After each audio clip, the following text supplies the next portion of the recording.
Hello,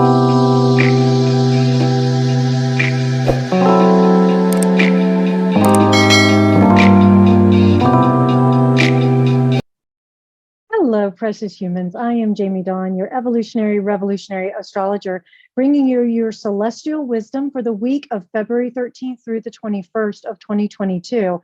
And I'm going to start this video because I didn't do one last week. I was busy finishing up your February monthly horoscopes by sign. So check that out on this YouTube channel if that is something of interest to you. It is for your sun, moon, or rising sign.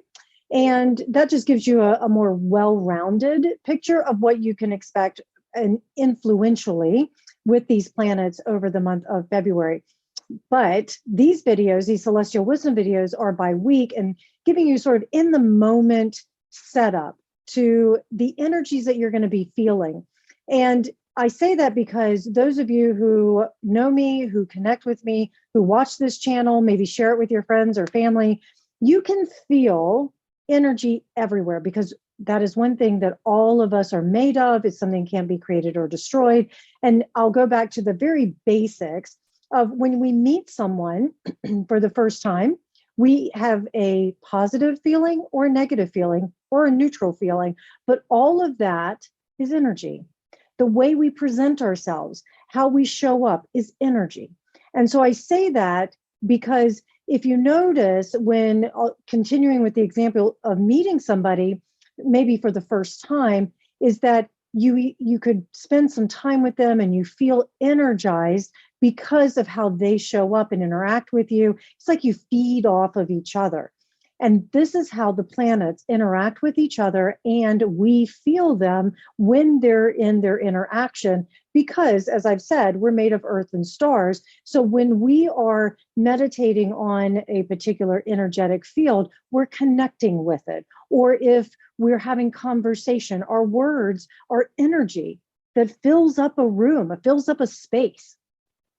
When someone uses words, as I've said before, and it's not just me saying this, but words can harm or heal. And so I'm going to continue this little diatribe for just a moment as I point to this last week. On Friday, we had an exact canoodling or conjunction of Mercury and Pluto. And Mercury, the planet of thoughts, decisions, how we learn, process information. Mercury is the messenger god, transportation. So think of it in the communication and connection idea and standpoint. And then Pluto is deep and transformational. It's the underworld. It is the place in which we have a lot of hidden or subconscious things either we don't want to look at, or they truly are unknown, because can we ever access all of our unconscious mind? Who knows? But we certainly can try. But with Pluto, Pluto's about power. It's about force. It also has a darker taboo side to it, where we think of the underworld, we think of the devil, right? What is the devil? It's that shadow. But the minute we shine light on that shadow, it's no longer dark to us. And I like to say, better the devil we know than the one we don't. So Pluto and Mercury making this conjunction, or this canoodling, as I like to say, they're hugging and holding hands. And this happened on Friday the 11th, and it most likely stirred up, brought to the surface something truthful, some form of truth, maybe a secret that was transformational in our lives. It could be something positive if you were suppressing or repressing the Pluto energy here. If you were suppressing, maybe saying to someone you care about that you just started dating, hey, I love you. Or maybe you were suppressing some deeper healing work that needed to come up and out, and that the conversation or the words that were being used triggered some of that to come to the surface, and then you could actually heal it. We can't heal what we don't feel. So the gift of Pluto, that rotor-rooter, that oil drill, if you will, is it penetrates deep into our psyche, and it pulls out all this stuff that we get to work with. And if you're in talk therapy or coaching, or you are doing some form of, say, verbal processing, this is a great opportunity for you to come up with some ahas, some deeper truths. And you can find great support because the sun and moon were trining during this time, and it allows you to be able to process the information in a real powerful way. There's also an indication that some secrets, when they emerged, may not have felt very good if you're in a third party situation, or if there was some decisions that you were avoiding, they may have just been like smack in your face, that you had to make some form of declaration, you had to sign papers. Now, positively, it could be that maybe you're closing on a home. You were waiting till Mercury moved direct and is out of shadow, which it is now, at least when I'm talking for this coming week. But what we're going to be looking at is that whatever emerged, whatever way in which maybe we used our words to harm, words kill. They can kill our spirit, right? They can invoke this powerful, forceful kind of soapbox energy, or this kind of forceful anger and incitement that can happen, especially if we take it personally. And so, you know what?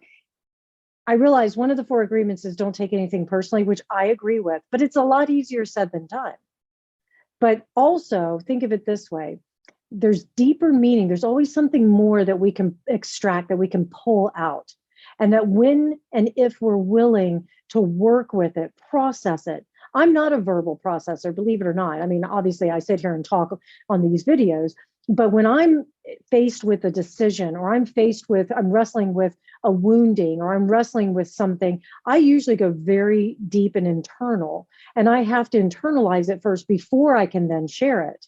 And so there's a lot of preparation. There's a lot of mental wrestling and emotional combat that goes on inside of me before I'm able to talk about it. Now, I have family members and friends who verbal process, and then they get to their conclusion. And that is going to serve us well as we enter into this coming week, especially because we kick off the week on Monday with Valentine's Day. Now, granted, I don't love the commercialization of it all, where you pay exorbitant amount of fees for roses and chocolates and dinners and things that you can just do every day. And especially saying, I love you, because that's something that we can do at any time and in any place. And I don't feel as though we need someone to carve out a specific day for that to happen. Now, that being said, I also will say that there is that romantic side of us that should be nurtured, and it should have some healing qualities, and it should have an opportunity for us to carve out some sacred space with and for the ones that we love most. And if you are able to do this, celebrate it. You know, I don't want to disparage the day itself, because in essence, it was carved out for a beautiful reason. Now, if you're single and you're looking for love, this coming Valentine's Day, this week in particular, not necessarily on the day, but it could be, is a beautiful opportunity for you to get out and socialize and mingle, and maybe grab the girlfriends or the guy friends and just say, hey, you know what, I don't have a partner, but let's go out and celebrate anyways, and just give ourselves all that love for ourselves. Look how far we've come. I mean, hell, all of us have come a long way in 2 years with this whole pandemic, right? The reason I'm going to point to this astrologically is we have Venus and Mars continuing to canoodle in the sign of Capricorn, but it will be exact. And with Venus and Mars here, let's talk about that for a second. Venus is our planet associated with love and beauty and harmony and relationships and finances and values. Yeah? Mars associated with warrior energy. Mars in Rome was the protector of the community, as I've mentioned before. Mars is our drive, it's our passion, it's our sexuality. So think of this way, Venus is how we give and receive love, and Mars is how we express that love. And very often it's expressed through, when we're talking about romance, through sex, right? Well, here we also have masculine, which is Mars, and feminine, which is Venus. So we have this really hardened, structured kind of feeling that gets softened with Venus here. She softens those edges so that we can feel safe and we can feel secure, because the masculine wants to put its stake in the ground and the feminine can encompass it. And then when these two are coming together in the sign of Capricorn, then we're looking at this from building structure, from long term. We're taking relationships and the things we value and what we consider beautiful. We're taking these very seriously. And we want something that's going to last for all time, if you will. These are the cosmic lovers building a future together. And those are the conversations that I see us having. And it may have been stirred up last week when Mercury and Pluto conjuncted, is that a word? I'm making it up. They were conjunct. We'll go with conjuncted. They were canoodling. And so whatever showed up at that time allows you to be able to look at, does this support the long range plans that I have? Does this build deeper connections, stronger bonds with the person or people that I value most? And if so, what are the things that I need in order to put in place for long term? I'll tell you on a personal note, short story, very short. I'm an avoider by, how do I say this? By nurture. That's a better way. By nature, I have no problem meeting things head on, but nurturing out of coping skills, coping mechanisms in my childhood and into young adult life, avoidance was the way that I could have peace in my home or peace in my life and things like that. It doesn't serve. I'm not condoning being an avoider, but I noticed that that is a conditioned tendency of mine that I created in order to protect myself from conflict.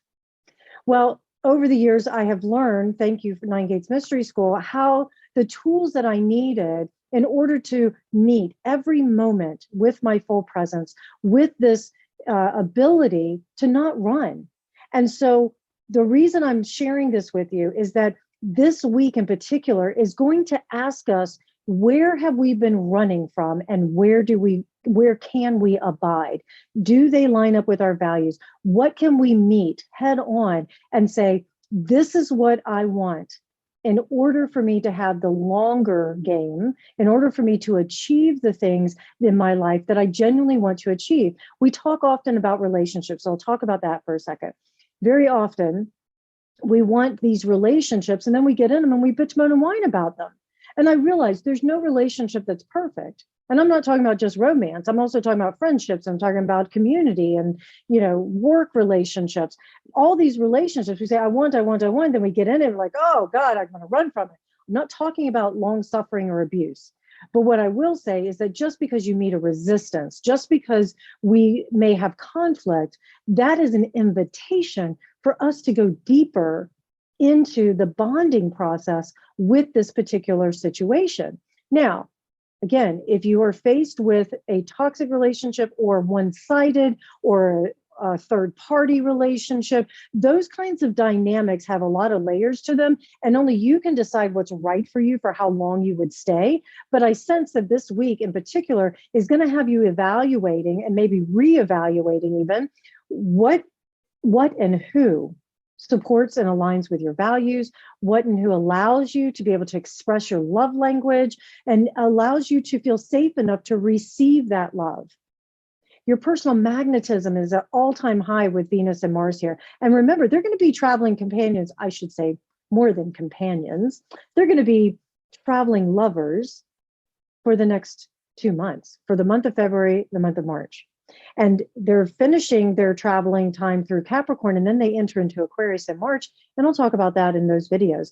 But for now, consider yourself to have this beautiful personal magnetism that you can attract who and what you need in your life for those long-term things. So if you've been waiting to hear about, say, salary for a job, or you've been waiting to hear I love you from the beloved, or you've been waiting for you and your partner to talk about getting pregnant, or you're waiting to attract something powerful in your life, this is a beautiful week where you get the news about it and you may even get the manifestation of it. Because Capricorn's an earth sign. It needs physical manifestation. It's about doing. This is the stop talking, start doing kind of energy.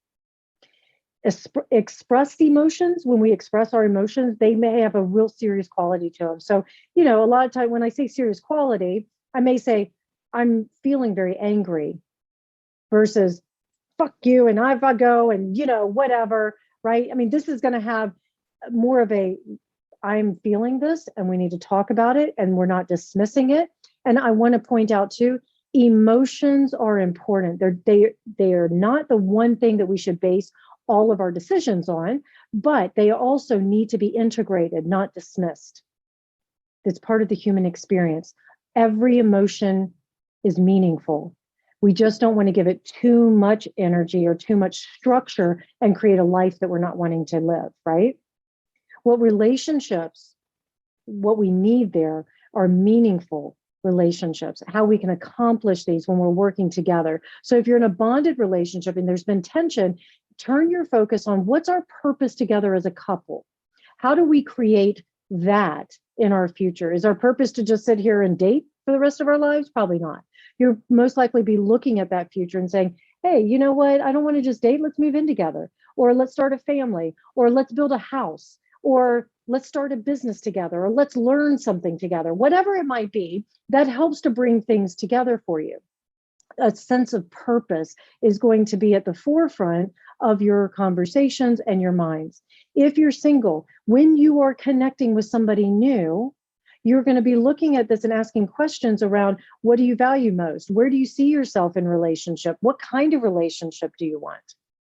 And then you're going to take things very seriously in how you to approach that and how to build that, how to put structure around that. Tuesday, the 15th, Mercury will re-enter the sign of Aquarius, because remember, it was retrograde at the end of January and the first 2 weeks of, it's been in shadow, these times of February. And so here it re-enters Aquarius, and these big ideas can start to take shape, which supports these long-range plans that we're looking at. But now, if you've had to table a conversation or you've had to have multiple conversations because they were too emotionally charged or they had a seriousness to them, now you'd be able to take a more objective approach, and the conversations can be a little bit more lighthearted because you're not looking at it from a doing standpoint, you're looking at it from a visionary, abstract kind of standpoint. And that helps to bring in more ahas. Maybe there's been some stuckness around solutions to problems that you have been facing, either together as a couple or single. And so now you can have conversations, let's say with a boss, about this is why I deserve this salary, and this is why I deserve this promotion or that sort of thing. And your boss may be more like, yeah, if you check off these boxes, then we can certainly get that career path going for you. That's one way of doing it. We may find ourselves a little more skeptical about certain things than usual, or that know-it-all mentality comes to life with Mercury here in Aquarius. So we do want to be skeptical. We don't want to just go blindly following somebody or blindly running into a burning building, so to speak. But at the same time, we have to be careful that we don't get so rigid that we already think we know the answer. So it's a wonderful juxtaposition. It's a great fine line that we will continue to walk around skepticism and knowing it all, and getting some movement forward. I feel Mercury in Aquarius needs to embody the energy of blessed are the flexible, for they're never bent out of shape. Because if anybody has a heavy Aquarius emphasis and Mercury is in Aquarius, you'll find some very fixed and rigid, because it's a fixed sign, rigid energy and mentality. When they make up their mind, they don't really budge. And even if they're wrong, they're right. Yeah. So what do you do with that?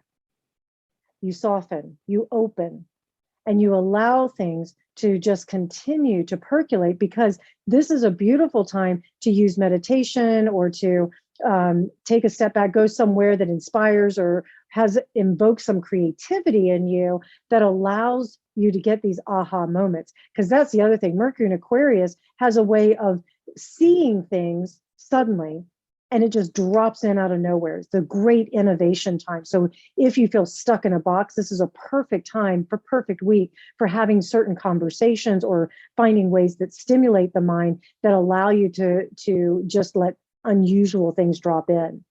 We're also going to be more interested in truth through the lens of our own perception. So think of it this way. When Mercury retrograded into Aquarius in January and then back into Capricorn at the end of January, and now back into Aquarius. During the month of January, our perception of reality was being reshaped based on our internal dialogue, based on, do I really know what's going on? And so here, with Mercury now in Aquarius going direct, we have a chance to be able to see truth, but reminding ourselves that our perception colors our reality, our interpretation of what we see as reality or what we experience as reality, it colors our truth. We have a full moon in Leo on Wednesday, the 16th. So if the beginning of the week has felt a little bit wobbly, by the full moon, we can start to feel a lot more stabilization, especially if we're coming from the heart. Leo is heart-centered in its lighter side. Shadow side, it's ego-centered. So the invitation with this full moon is to follow our hearts, to live life fully in the moment, coming back to this present moment and saying, what gives me great joy? And releasing anything that doesn't contribute to the joy in our lives. It allows us to set our sights higher so that movement can finally happen. And what we may find is that if we felt a little lethargic, apathetic, a little listless or blah over the last couple of months, maybe the last couple of weeks, and I know that with Mars and Capricorn, it stops at nothing to get things done, but it doesn't necessarily mean that it motivates us in a way that we needed it. I mean, we're human. And again, the planets don't make us do anything. We can just capitalize on their energy.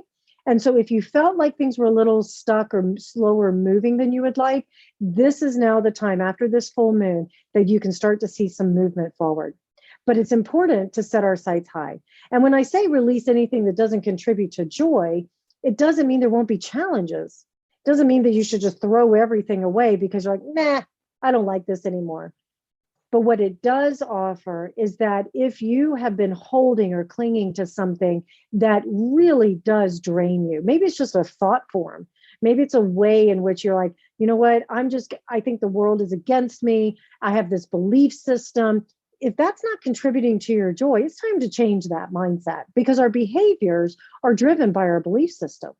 If you believe the world, if you believe the universe has your back, if you believe that the universe has your best interest at heart because it's your wisdom that comes inside of you. If you focus on that, then your behaviors will start to line up with that. If you believe that life is going to hell in a handbasket, then all you're going to see is doom and gloom, and your behaviors will also line up with that. So the invitation for this full moon is to release anything that doesn't activate that heart center, or yes, and I should say, also allowing you to approach life through the heart and saying, how can I share and give more love and more of myself to others? And it's a perfect setup for the sun moving into Pisces Friday night, Saturday morning, depending on where we are in the world. So with the sun moving into Pisces, we become much more service oriented. Pisces is a water sign. And so if we have done this heart-centered work, then we give generously, not sacrificially in the martyrdom sense, even though that is the shadow side of this, but we can give because we want to be of great service. And who are we serving? That's a good question that we may be asking ourselves with the sun in Pisces, not just who are we serving, but does this still serve?